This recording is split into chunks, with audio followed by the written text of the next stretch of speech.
Welcome to my channel future bright English learning. দেখো, আজকে খুব সহজ একটা ক্লাস তোমাদের সামনে নিয়ে এসেছি। আজকে আমরা শিখব ডু নট, ডাজ নট এবং ডিড নট, এই তিনটে কিভাবে ব্যবহার করে আমরা সহজেই ইংরেজিতে কথা বলতে পারি। তো চলো শিখে নিই। ডু নটের ব্যবহার, ডু নট, ডাজ নট,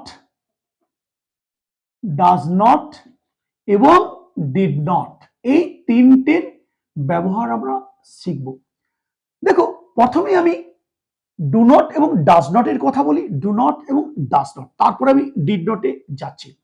এই ডু নট, ডাজ নট আমরা কখন ইউজ করি? আমরা যদি না বোঝাতে, না পাই, অর্থাৎ না বোঝাতে আমরা কিন্তু do not, does not use করি। অর্থাৎ কি, মনে রাখবে এই ডু নট, ডাজ নট কে প্রেজেন্ট ইনডেফিনাইট টেন্সে, অ্যাসার্টিভ সেন্টেন্সে, নেগেটিভ অর্থাৎ না বোঝাতে আমরা কিন্তু ইউজ করি। তবে এই ডু নট শুধু কথাটি আমরা কিন্তু ইম্পারেটিভ সেন্টেন্সেও ব্যবহার করে থাকি। যেমন do not go there, do not come here, don't disturb me, সেক্ষেত্রে ডি কিন্তু ক্যাপিটাল হয়ে যায়। সেটাতে আমি যাচ্ছি না, ইম্পারেটিভ সেন্টেন্সে আমি যাচ্ছি না। আমি শুধু আলোচনা করতে চাইছি এই ডু নট, ডাজ নট কে আমরা অ্যাসার্টিভ সেন্টেন্সে, প্রেজেন্ট ইনডেফিনাইট টেন্সে না বোঝাতে ব্যবহার করি। ক্রিয়াপদকে না বোঝাতে, কেমন কি, যেমন যাই না, খাই না, পড়ি না, লিখি না, অর্থাৎ ক্রিয়াপদের সঙ্গে যখন না থাকে তখন আমরা কিন্তু ডু নট এবং ডাজ নট কিন্তু ইউজ করে থাকি। মনে রাখবে এই ডাজ নট কোথায় ইউজ করে থাকি? শুধুমাত্র থার্ড পারসন সিঙ্গুলার নাম্বার পেলে আমার ডাজ নট, বাকি সব ক্ষেত্রে কিন্তু ডু নট ইউজ করা হয়ে থাকে। যেমন এবার দেখো, আমি যাই না, খুব সহজ ভাবে আমি বুঝিয়ে দিচ্ছি। আমি যাই না, এই দেখো, আমি যাই না, না আছে, তাহলে অবশ্যই এই দুটোর মধ্যে আমরা কিছু একটা ইউজ করব। প্রথমে আমাকে অ্যাসার্টিভ সেন্টেন্স আমি বলেছি, প্রথমে আমাকে সাবজেক্ট দিতে হবে, আমি নিয়ে নিলাম আই। খুব সুন্দর। এবারে তোমাকে দেখে নিতে হবে এটা থার্ড পারসন সিঙ্গুলার নাম্বার কিনা। আমি বলেছি শুধুমাত্র থার্ড পারসন সিঙ্গুলার নাম্বারে ডাজ নট, বাকি সব ক্ষেত্রে ডু নট বা ডোন্ট। আই আমার থার্ড পারসন সিঙ্গুলার নাম্বার নয়, তাহলে কি করবো? Do not, do not. বা আমি বলতে পারি ডোন্ট, তোমরা জানো ডু নটের শর্ট ফর্ম হচ্ছে ডোন্ট, ডাজ নটের শর্ট ফর্ম হচ্ছে ডাজেন্ট, ডিড নটের শর্ট ফর্ম হচ্ছে ডিডন্ট। তা আমি বলতে পারি আই ডু নট, এরপরে কি করবে, তোমার যে ভার্বটি লাগবে সেই ভার্বটি কিন্তু first form, I do not গো। এই দেখো ভার্ব ওয়ান কিন্তু আমি লিখে দিলাম, আমি যাই না।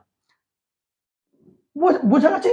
এরপর তোমরা কি করবে, অন্য পার্সন যদি পাও, যে কোনো পার্সন, আমি বলেছি তুমি যাও না, ইউ, ইউ, কিন্তু তুমি দেখে নেবে থার্ড পার্সন সিঙ্গুলার নাম্বার কি নয়, তাহলে আমি কি করব, আবার করব ইউ ডু নট বা ডোন্ট, আমি ডোন্ট নিলাম, ইউ ডোন্ট গো, তুমি যাও না, তারা যায় না, দে, আবার আমার থার্ড পার্সন সিঙ্গুলার নাম্বার নয়, দে ডোন্ট বা ডু নট গো। বোঝা গেছে? এরপর থার্ড পার্সন সিঙ্গুলার নাম্বার ক্ষেত্রে আমি বলেছি কি হবে, ডাজ নট হবে, কিন্তু সবার ক্ষেত্রে না থাকবে। যেমন ধরো সে যায় না, এই দেখো সে যায় না, না আছে, তাহলে আমার সাবজেক্ট হি লিখলাম, এটা কিন্তু আমার থার্ড পারসন সিঙ্গুলার নাম্বার, তার জন্য আবার কি হবে, does not, he does not বা ডাজেন্ট, ডাজেন্ট কি করব, go, he does not go বা he doesn't, D O E S N apostrophe T, doesn't go. Amit যায় না, third person singular number, Amit does not বা ডাজেন্ট গো। আমার ভাই যায় না, my brother does not go. তাহলে আমরা বুঝলাম। এরপর তোমাদেরকে যেটা করতে হবে, আমরা খুব সুন্দরভাবে শিখে গেলাম, না পেলেই প্রেজেন্ট ইনডেফিনাইটে আমরা do not, does not use করে থাকি অ্যাসার্টিভ সেন্টেন্সে। আমরা কি করব, এই শুধু ভার্বগুলোর উপর চেঞ্জ করব।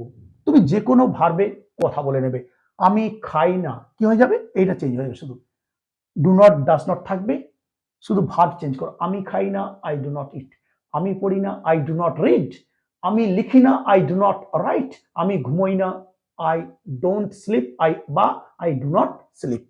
একই জিনিস, শুধু আমার এই ভার্বগুলো, তুমি যে ভার্বে কথা বলতে চাইছো তুমি কিন্তু বলে যাবে। সে যায় না, হি ডাজ নট গো। সে পড়ে না, হি ডাজ নট রিড। সে লেখে না, হি ডাজ নট রাইট। সে ঘুমোয় না, হি ডাজ নট স্লিপ। সুতরাং খুব সুন্দরভাবে বুঝে গেলাম। না পেলেই আমরা কি করব? ডু নট, ডাজ নট কিন্তু ইউজ করব। অলরাইট, চলো ডিড নট কোথায় হয় একটু দেখে দিই। ডিড নটও ঠিক একই। এটা যেমন প্রেজেন্ট ইনডেফিনাইটে do not does not use করছি, এটা আমরা কোথায় ইউজ করি? পাস্ট ইনডেফিনাইটে। পাস্ট ইনডেফিনাইট ইউজ করি, অ্যাসার্টিভ সেন্টেন্স হিসেবে ইউজ করি, এবং এখানে কি বোঝায়? এখানে নি বোঝায়। নি, এখানে যেমন না ছিল ডু নট ডাজ নট এর না, এখানে কিন্তু নি। যত নি থাকবে তুমি ডিড নট ইউজ করবে। আর এখানে থার্ড পারসন সিঙ্গুলার নাম্বারের কোনো গল্প নেই। যে কোনো সাবজেক্ট, যে কোনো পার্সনের ক্ষেত্রে ডিড নট তুমি কিন্তু করতে পারো। যেমন এখানে থার্ড পারসন সিঙ্গুলার নাম্বারে ডাজ নট করেছিলাম, এখানে সবার ক্ষেত্রে ডিড নট। সেন্টেন্স গুলো কেমন? নিডি, আমি যাইনি, আমি খাইনি, আমি পড়িনি, সে যায়নি, সে লিখেনি, সে আসেনি, সব কিন্তু নি থাকবে। তো চলো করে দেখিয়ে দিচ্ছি। এবার দেখো, সে যায়নি, এখানে ছিল সে যায় না, আমরা শিখে গেছি আগে। এবার যায়নি দেখাবো, সে যায় না। দেখো, সে যায় নাই, সে যায়নি, যায়নি। আগে আমরা কি দেখলাম? এখানে সে যায় না কি করেছিলাম? হি does not go, third person singular জন্য ডাজ নট করেছিলাম। কিন্তু এখানে যায়নি আমি বলেছি, এখানে কিন্তু সবার ক্ষেত্রে ডিড নট। তাহলে কি করবে? হি ডিড নট, বা আমি বলতে পারি didn't, DID N apostrophe T, didn't go, সবার ক্ষেত্রেই ডিডন্ট। সে যায়নি। এবার আমি যাইনি, আমি যাইনি, আমি যাইনি, কি করবে?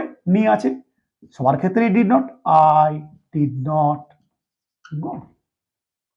তুমি এবার ভার্ব চেঞ্জ করে দাও। আমি লিখিনি, আই ডিড নট রাইট। আমি পড়িনি, আই ডিড নট রিড। আমি ঘুমোইনি, আই ডিডন্ট স্লিপ। আমি ক্রিকেট খেলিনি, আই ডিডন্ট প্লে ক্রিকেট। তারা ক্রিকেট খেলেনি, দে ডিডন্ট প্লে ক্রিকেট। তারা ফুটবল খেলেনি, দে ডিডন্ট প্লে ফুটবল। যাই বলো না কেন, আমার ভাই এখানে আসেনি, my brother didn't come here. অর্থাৎ সাবজেক্ট নাও, যে কোনো সাবজেক্ট, সবার ক্ষেত্রে ডিড নট নাও, আর এখানে ভার্ব ওয়ান কিন্তু নিয়ে নাও। কি ব্যবহার করতে? নি ব্যবহার করতে। সুতরাং আমরা খুব সুন্দরভাবে বুঝলাম, না বোঝাতে প্রেজেন্ট ইনডেফিনাইট টেন্সে অ্যাসার্টিভের ক্ষেত্রে আমরা do not, does not use করে থাকি। নি বোঝাতে পাস্ট ইনডেফিনাইটে অ্যাসার্টিভের ক্ষেত্রে ডিড নট কিন্তু আমরা ইউজ করে থাকি। তো আশা করি খুব সহজেই এই ব্যাপারটা বুঝতে পারলাম। তো চলো আজকে এই পর্যন্তই, আবার দেখা হবে পরের ভিডিওতে। Till then, good bye from everybody.